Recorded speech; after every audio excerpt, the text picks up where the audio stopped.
question que je vais vous narrer est pourquoi la mort vient au monde, ou encore peut-être certainement pourquoi le jour divorça de la nuit. Mazapolo, Kakadje, Obi Kakadje, chemin de lumière. Ça, je l'emprunte au poète Adjongli Dao, qui l'a mis dans son nouvel recueil. Savez-vous, il était une fois, bien longtemps, avant que les jours ne soient comptés, vivait un couple atypique. Et ce couple se nommait le jour et la nuit. La nuit était écrite avec N majuscule et le jour J majuscule. L'Éternel, ou encore qu'elle a employé, le Dieu qui fait, le Dieu qui réalise, avait alors décidé d'expérimenter le premier couple universel. Il fit du jour et de la nuit des époux. Mais d'entre le jour et la nuit, qui était l'époux? La nuit ou le jour?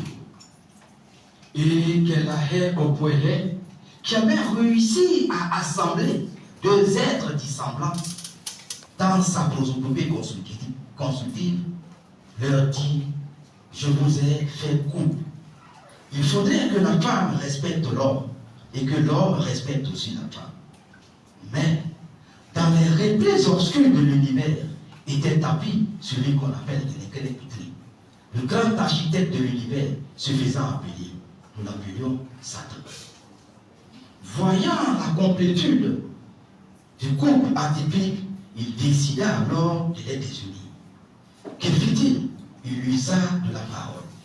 Je vous le dis, je ne suis pas conteur.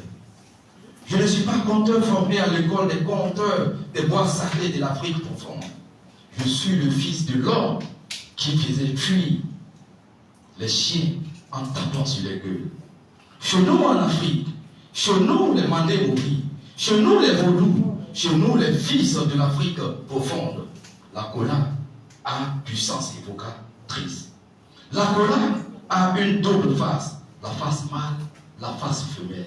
C'est d'ailleurs elle qu'on prend pour invoquer les esprits, les mâles tutélaires quand tout se garde.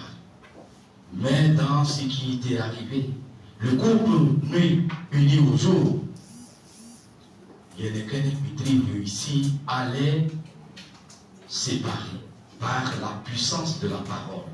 La parole qui est sacrée, la parole qui construit, la parole qui détruit. Il dit à la nuit: femme, sais-tu pourquoi Yénékéné est là pour te parler? Sais-tu pourquoi qu'elle a hait au point hait vos filles, femmes, faibles? C'est simplement parce que vous avez le monde en vous. Tu es la vie, tu es la création.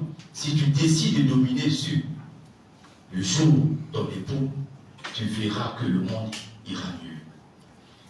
Et la femme qui était la nuit, qui était l'épouse du jour, décida alors de prendre pouvoir sur le jour qui était son mari.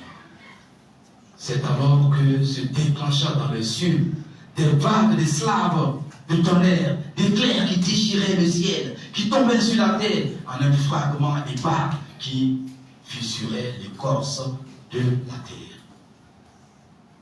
Et pour se venger de l'homme qui était le jour, elle fit sortir ces putrides monstrueuses, obscures, noires, et les déversa sur le jour qui devient alors noir. C'est depuis ce jour que l'éclipse du jour arriva. Et n'étant pas contente, elle s'attaqua à la progéniture future de la journée, lui enlevant toute possibilité d'enfanter avec un autre élément. La lune représentait la nuit et le soleil le jour. Aussi là, l'éclipse solaire intervient, l'éclipse lunaire intervient. Lorsque le jour veut voir ses enfants, qu'il enfanta sans l'aide de la nuit, il est obligé de provoquer l'éclipse de la nuit, l'éclipse lunaire, afin de voir ses filles qui sont les étoiles. Mais un jour, certainement, le jour, époux de la nuit divorcée fera ses enfants. Ce jour-là, certainement, ce sera la fin du monde. Je vous remercie, je ne vais pas terminer le compte. Merci.